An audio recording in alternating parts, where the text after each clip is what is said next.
Good evening, everyone. Welcome into Vol Society live on this Tuesday night. It's been a while, at least a couple of weeks. My name is David Morrison from the Vol Society, and I just want to start right out of the gate and say Merry Christmas, everybody. Merry Christmas, Happy New Year, which is coming up here just in a couple of weeks. But a lot of stuff going on. The holidays are a very busy time, and like I said, we're just glad that you spending your Tuesday night listening to us. Tonight, we're going to be talking about Tennessee football, obviously.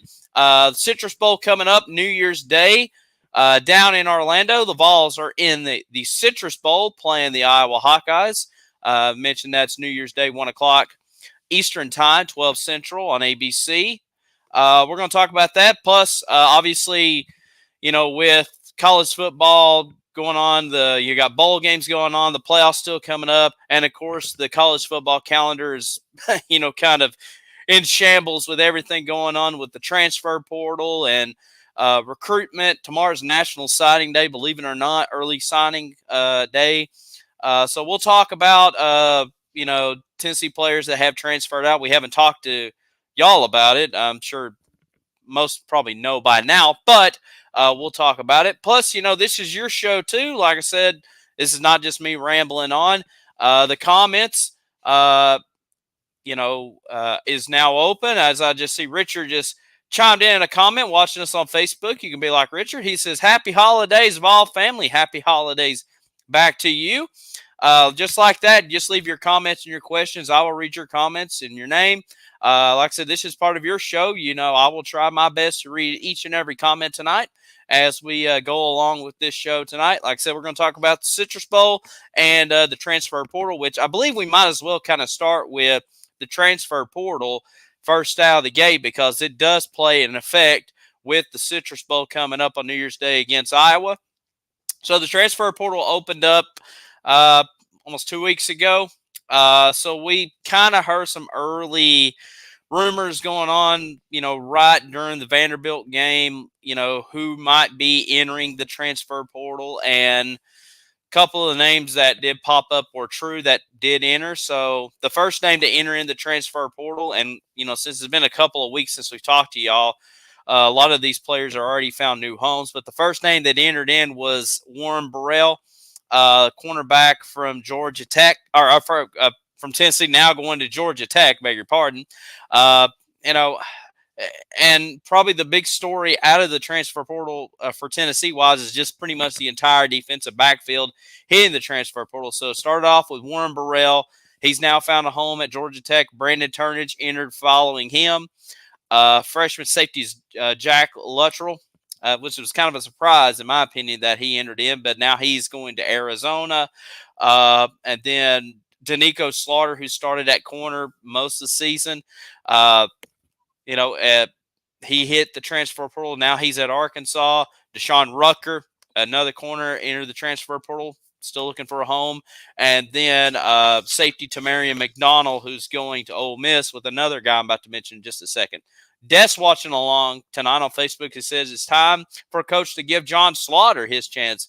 This is an all-star, I promise. And I think you could see John probably playing a little bit in the Citrus Bowl, because like I said, pretty much the entire defensive backfield, with the exception of Gay Judy Lawley and Wesley Walker and Jalen McCullough, they will all be starting in the Citrus Bowl. But pretty much that entire secondary is gone. And, the biggest, complaint from Vol fans for the last couple of years has just been, what's up with this secondary? This secondary is awful. Why are these players still playing? And now, we're entering in this new era of college football. And, I truly believe Josh Heupel and this coaching staff's like, you guys are going to have to find a new home because we got a lot of young guys coming up, as Des mentioned, John Slaughter coming up, a chance for him to play. We've seen Ricky Gibson play a little bit towards the tail end of the season. He'll have an opportunity to play in the Citrus Bowl. Many others, kind of look at the rest here, like mentioned Ricky Gibson, Andre Turrentine, who's been kind of hot cold throughout the season. Jordan Thomas, Jordan Matthews, another couple of guys that's coming up. So, this basically they just clean house with this entire secondary, and Willie Martinez is still the coach, so that's to me the biggest concerning factor in this whole thing is he's still around. Now anything can happen between now and spring ball, but it seems like Josh Heupel and this staff is just ready to start fresh and new with an entire new secondary. And Des says he won't let Knoxville down. I promise. Absolutely. And I agree. And kind of jumping ahead a little bit, Tennessee did pick up a safety in Jacoby Thomas from Middle Tennessee. A lot of teams were looking at getting this kid from Middle Tennessee. And Tennessee ended up making him flip from Oregon State to Tennessee at the 11th hour.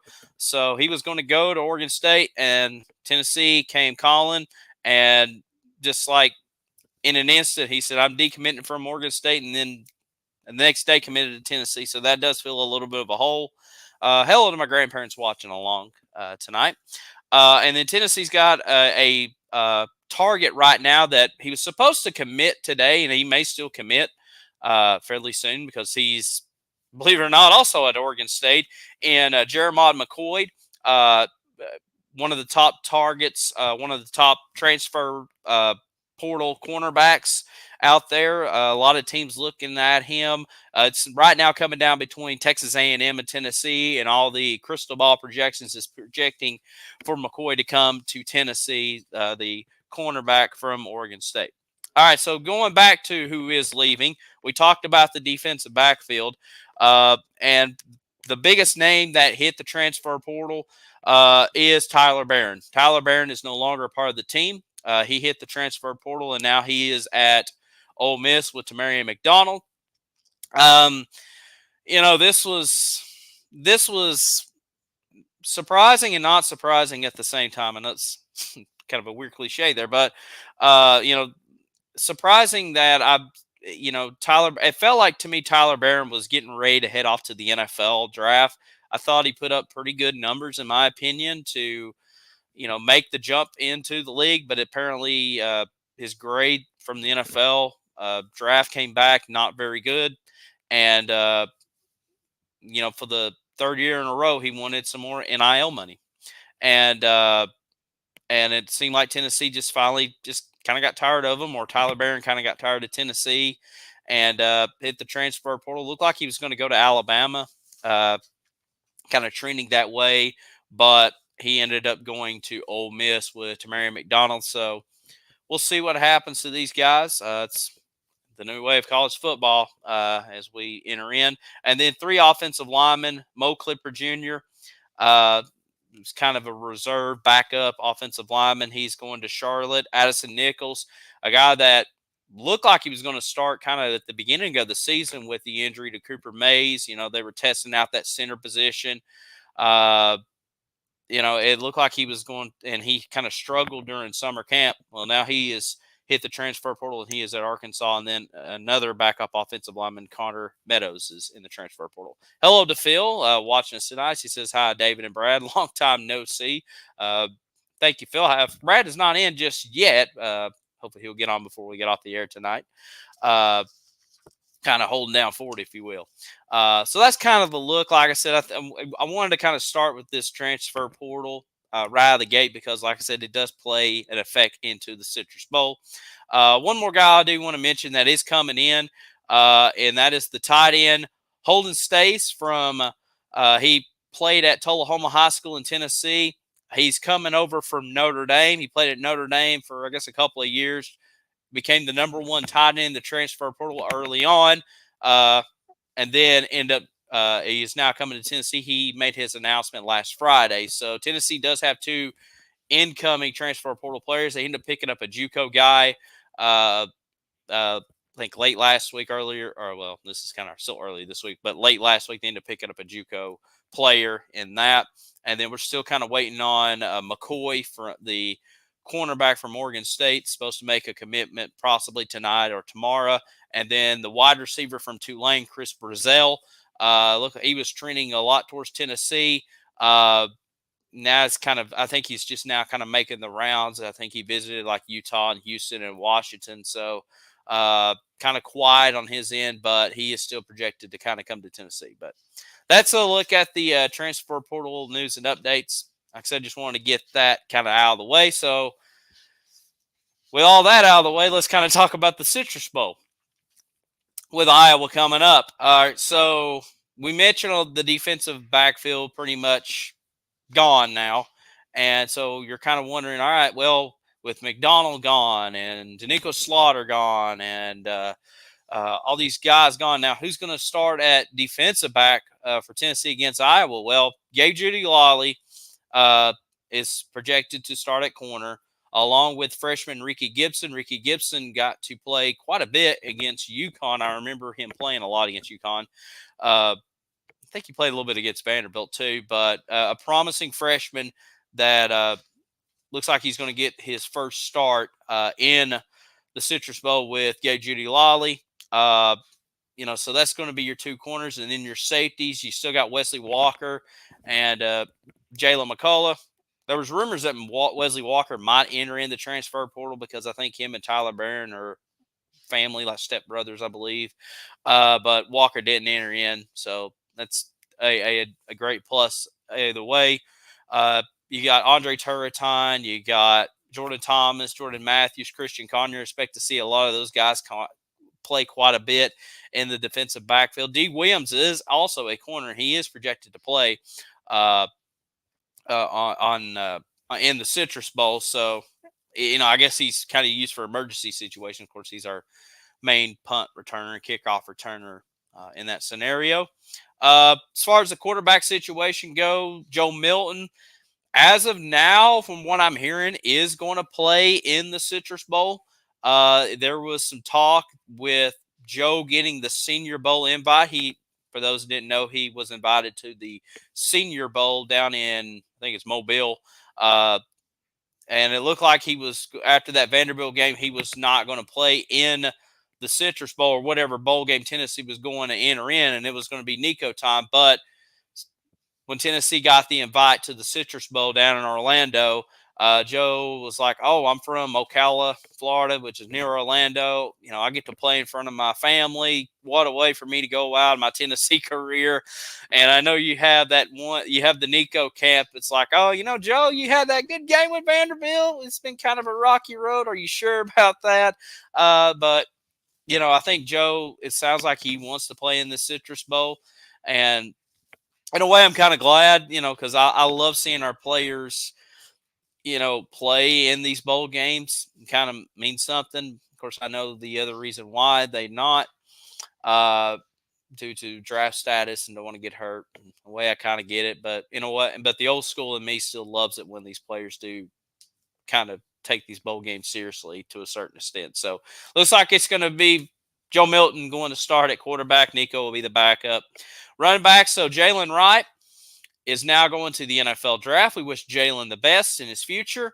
And I guess we're kind of go ahead and tying two roster stories together. So Jalen Wright goes off to the NFL. Dylan Sampson announced that he will be coming back next year to Tennessee. It seems like everything's squared away. There was rumors also that Dylan Sampson could be entering the transfer portal, but seems like talking to Coach Heupel that kind of determined, hey, you're going to be our number one running back next year because Jabari Small, senior, out of eligibility, even through a COVID year, he'll be heading off to either the NFL or wherever he wants to go. And then you also have freshman Cameron Seldon will be his backup in that game. Adam watching us along on Facebook. So I said, defense is going to be bad this upcoming year. I think it will be better than you think. Kind of, you do have Amari Thomas. You got Omar Norman Lott returning back on the defensive line, along with Dominic Bailey. Your linebackers, Keenan Peely's coming back. But as far as the corners go, it's going to be very interesting to see what's going to happen. I think we're going to get a preview of that with Iowa in the Citrus Bowl. Now, granted, Iowa was one of the worst offensive teams last year, so might be an easy day for the corners, but it could be a challenging day. But it's going to be interesting to see the development and kind of see who Tennessee picks up in the transfer portal along the way. Phil says, "What about Brew McCoy?" Hadn't really heard anything about Brew. Everything I'm kind of hearing, it seems like he wants to come back. It just seemed like that injury last year against South Carolina, the season-ending injury. He did go through senior day, but I think he wants to come back for one more big run and kind of elevate his draft status. Because right now, from what I'm hearing, he'll probably be drafted if he does enter in, but it's probably not going to be very high due to the injury. But my guess is Brew will be back next year. You'll have Squirrel White coming back next year. You'll have Chaz Nimrod, Caleb Webb, and then you'll have the 5-star wide receiver Mike Matthews, who's already on campus right now. The freshman wide receiver will be kind of part of that rotation too, and it also depends on what happens with Chris Brazell. Tennessee's targeting the Tulane wide receiver in the meantime. And then as far as the tight ends go, Jacob Warren and McCallum Castles is projected to play in the Citrus Bowl. And, of course, that will be their last game. And then that's why it was so crucial for Tennessee to pick up Holden States from Notre Dame because all you had left was Ethan Davis on scholarship. So very crucial to pick them up. Good news for the offensive line. Everybody's pretty much coming back next year on the offensive line. John Campbell says he's coming back. Cooper Mays coming back next year. That is huge, huge for this offensive line. Gerald Mincy also says he's coming back. So your left tackle, your right tackle, and your center are all coming back. We'll see what happens with Jackson Lampley. I think he'll probably be back. Andres Carrick. We'll see what happens there. But it seems like the offensive line is set in stone for next year, and that's great news for Nico. At least you have your left tackle, your right tackle, and your center ready to go in 2024. And then you can kind of build your team around there. We already talked about the defensive line, Thomas and Omar Norman Lott coming back. And mentioning them, one of the big names that was in the transfer portal was Walter Nolan. Walter Nolan, who played his senior year in high school at Clinton High School in Knoxville, big-time Tennessee target commit. It looked like he was coming, and then he ended up going to Texas A&M, and then coaching changed with Jimbo Fisher being let go. He hit the transfer portal himself, and it looked like he was possibly coming back to Tennessee, but I think with Thomas and Norman Lott announcing they're coming back, it just felt like that Tennessee was probably not heavily pursuing a Walter Nolan because he would have been a backup. And when he was in the transfer portal, he was, which I guess technically he's still in the transfer portal. He hasn't officially announced he's going to Ole Miss. But it seemed like, he was going to be a backup along the way.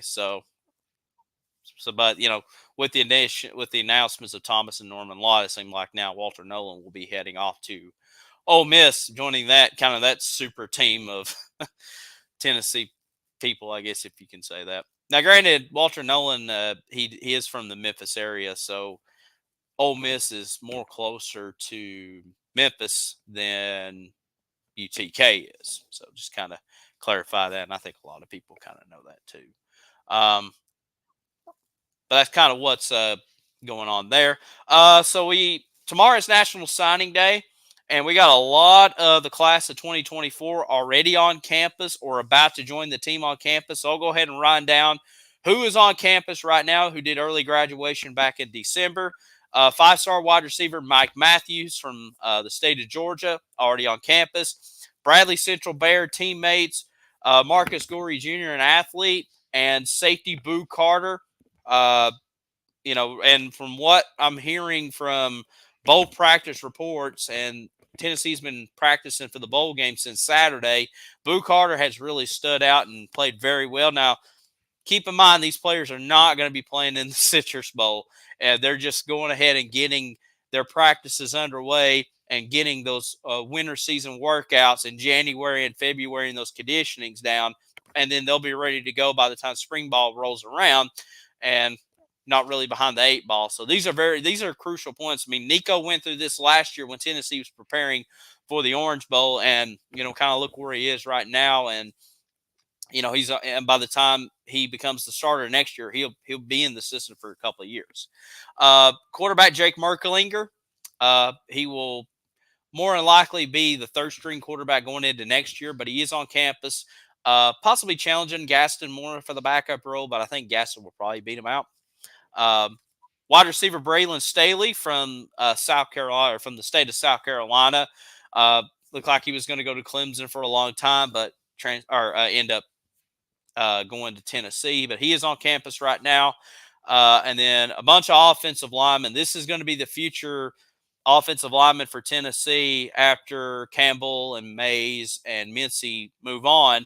But Jesse Perry, Gage Ginther, the number one player in the state of Colorado. Yeah, he didn't go to Dion. I'm kind of surprised by that. William Satterwhite, Max Anderson from the state of Texas. So 4 offensive linemen already doing bowl practice. Safety from Baltimore, Etrix Farouk, already on campus doing bowl practice. And then a couple of players that will be joining the team in January when Tennessee's down in Orlando. And the reason they haven't joined is because the states that they live in have different rules compared to other states as far as players graduating early. Defensive end Kelly Lindstrom and running back Peyton Lewis from the state of Virginia. So that just kind of gives you an idea who's on this bowl roster. Like I said, National Signing Day is tomorrow for the early signing day, if you will. You still got the February date, but it's now kind of a blimp on the radar, which once again don't really like that. But so tomorrow you're probably going to see these players officially become Vols when they sign their NLI, not to confuse with NIL. Their national letter of intent. So you'll see Mike Matthews, Boo Carter, Marcus Gorey, so on and so forth. And then probably the others may trickle in along the way. Tracy says, how many players are on the UT roster?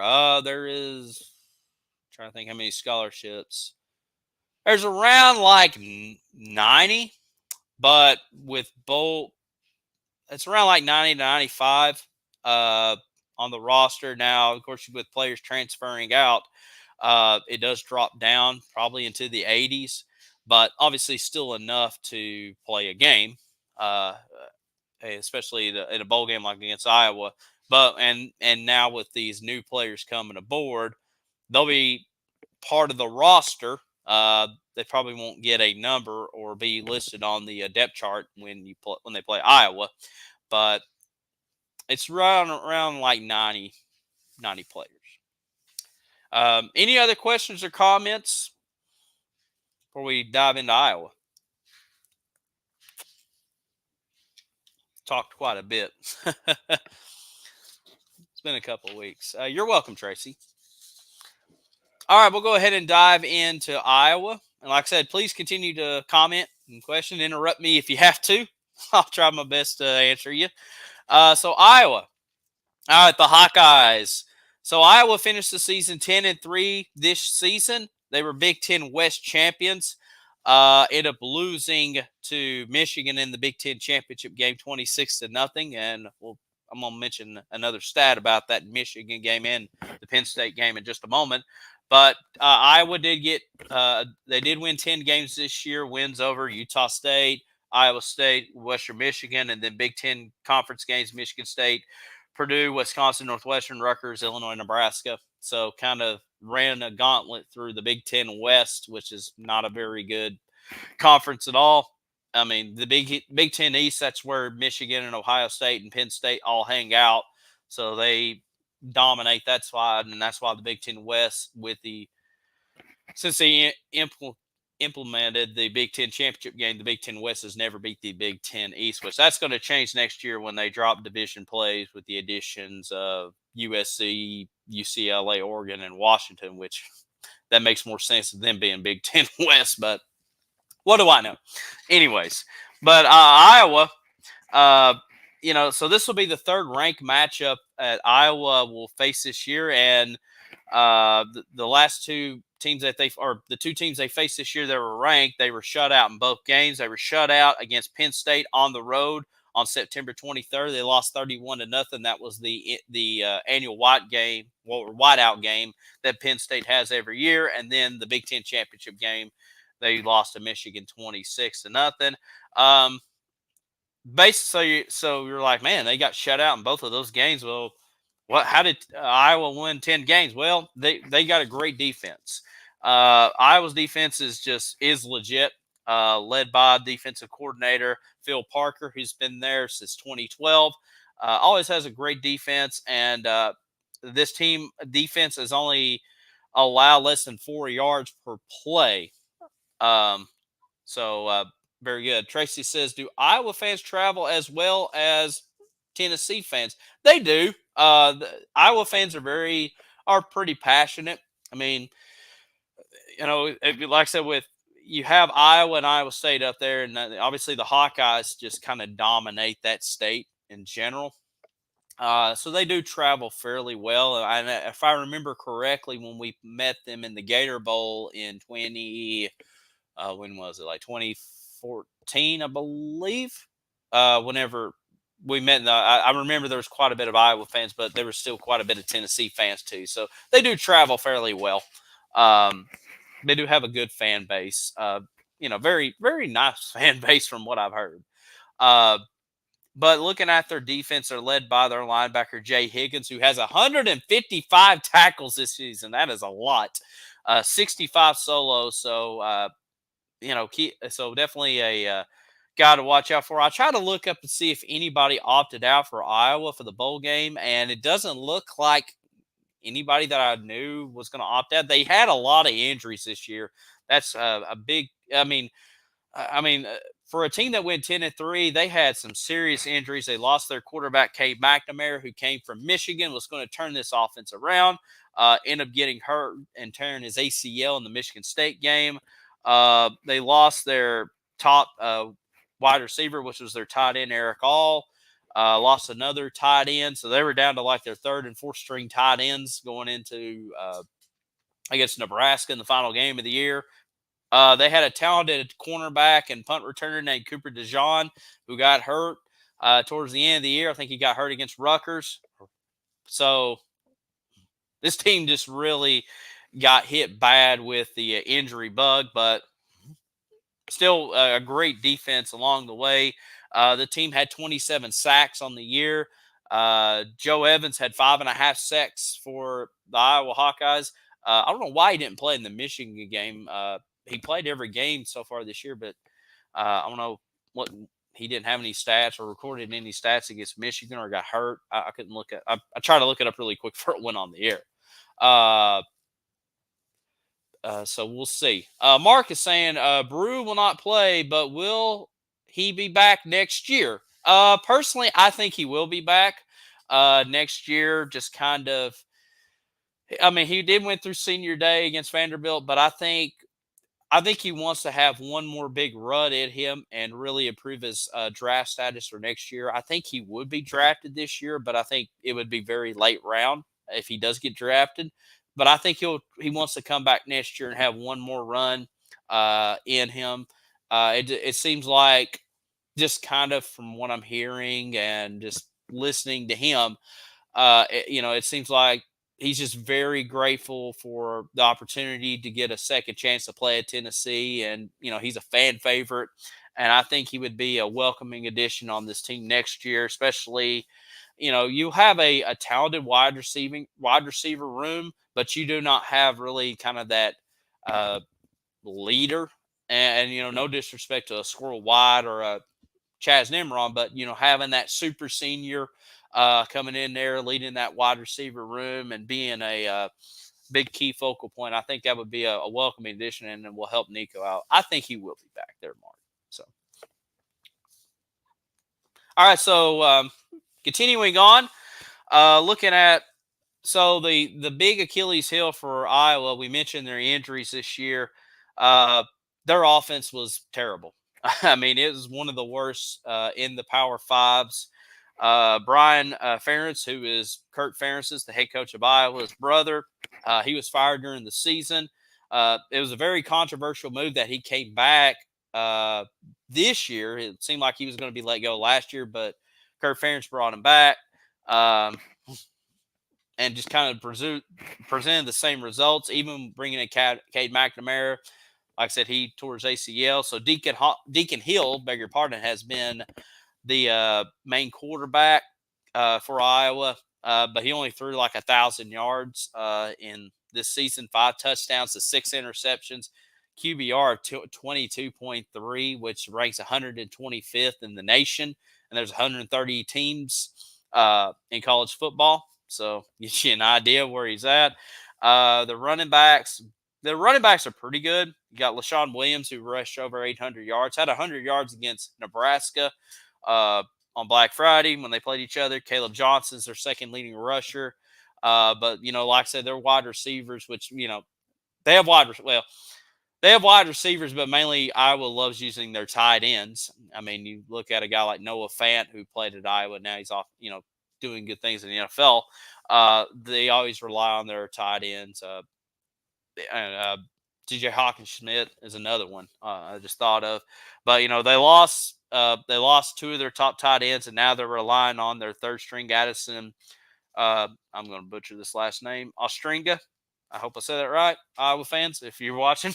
29 catches, 178 yards, 2 touchdowns on the year. So I think what Tennessee needs to do is, like I said, just really go after this Iowa offense. Do not make Deacon Hill look like an All-American, and that's the only thing that I'm a little concerned with this game is, are we going to take this Iowa offense seriously? Obviously, they're not putting up the numbers, but I don't want to go into this game and cakewalk and expect us to let them hand us over the victory. We're still going to have to bring pressure to Deacon Hill. We're going to have to really shut down this running attack and not just sleepwalk our way through it.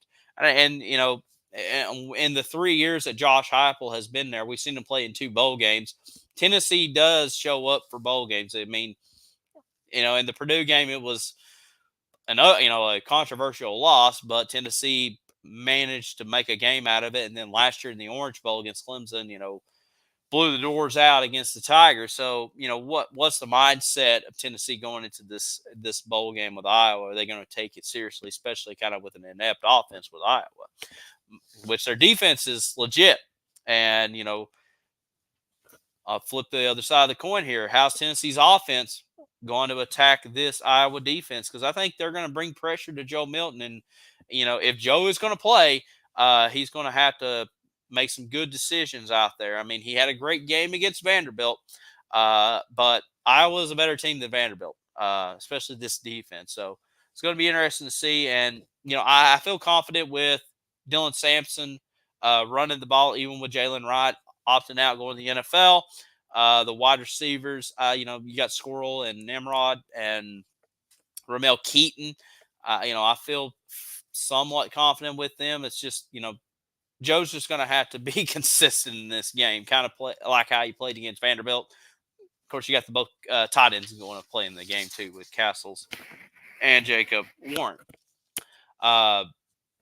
So that's kind of a look there. I'll go ahead and give you my prediction for this game, because I don't know if the next time I'll talk to you. But here's what I think is going to happen. I think Tennessee's going to go in there, take care of business. I think Tennessee's going to defeat Iowa in the Citrus Bowl 31-13. I think, like I said, I think if Milton does play, I think he'll go out with a nice win. I think the running game can really get going. And like I said, I just don't see Iowa doing much on offense. Let's see.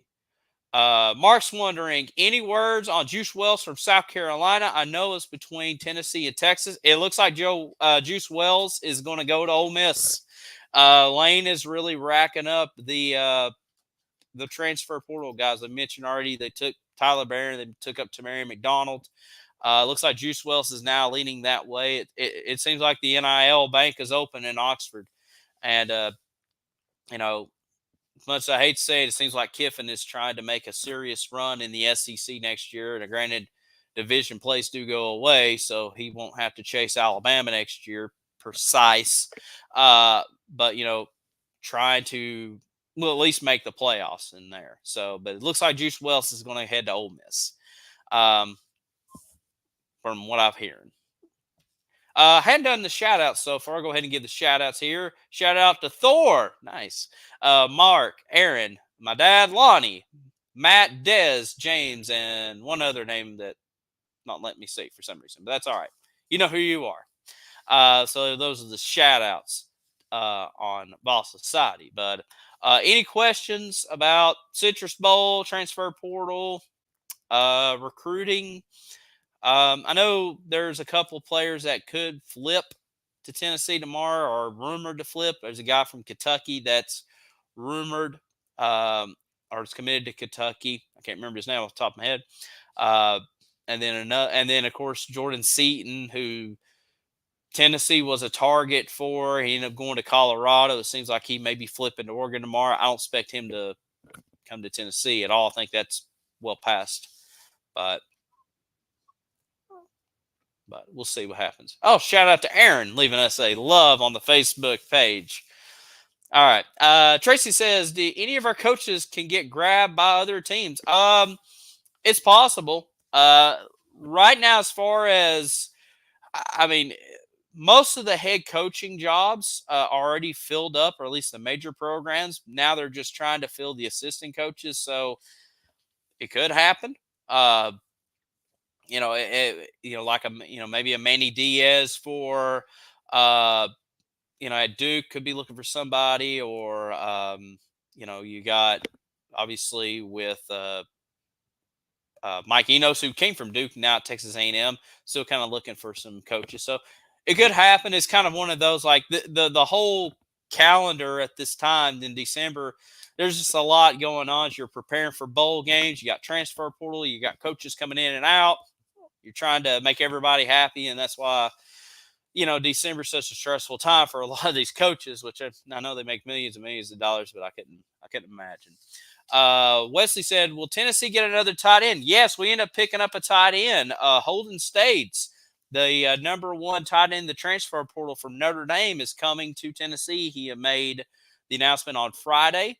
So he will be on the roster in 2024. So, obviously we're losing Jacob Warren. McCallum Castles is done. So, it will be Holden Stays, from Notre Dame, and along with Ethan Davis will be the tight ends in 2024. So that was a big time pickup for Tennessee, kind of, after, the entire defensive backfield hit the transfer portal and some offensive linemen. Some good news came our way on Friday with Holden States. And then right after that was Jacoby Thomas from Middle Tennessee.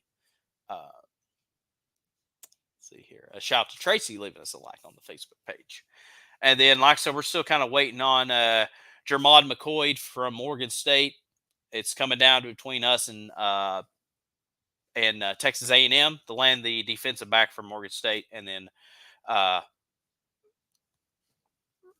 and Chris Brazell from Tulane. Herb watching us tonight on Facebook says Tennessee needed the D lineman for Texas A&M, talking about Walter Nolan. I think it would have been a nice pickup to get Walter Nolan. I think what kind of shooed him away from us was with Omar Norman Lott and Amari Thomas coming back next year. I would have loved to see Walter Nolan play, but I think, unfortunately, been kind of like he would have probably ended up being a backup. And, you don't want to, it develops him for the future, but he's already played football for almost 2 years now, and he would have had to sit out pretty much another year, or kind of in a rotation with Thomas and Norman Lott. So I think with them coming back, it kind of pushed him away, and it looks like he's going to go to Ole Miss himself to join Lane Kiffin. But I would have loved to have him, but I think when Big O and Norman Lott announced they were coming back, I had a feeling that was not going to happen. Unfortunately, that's the thing with transfer portal players. Especially if you're considered a top pick, everybody thinks they're going to start right away. There's not a lot of players that hit the transfer portal expecting to be backups unless maybe it's a situation where they want to go home. I mean, unless you're Dante Moore, who who was the starting quarterback at UCLA, now going to go to Oregon, and he looks like he's going to be behind Dylan Gabriel, who came from Oklahoma. So, what do I know?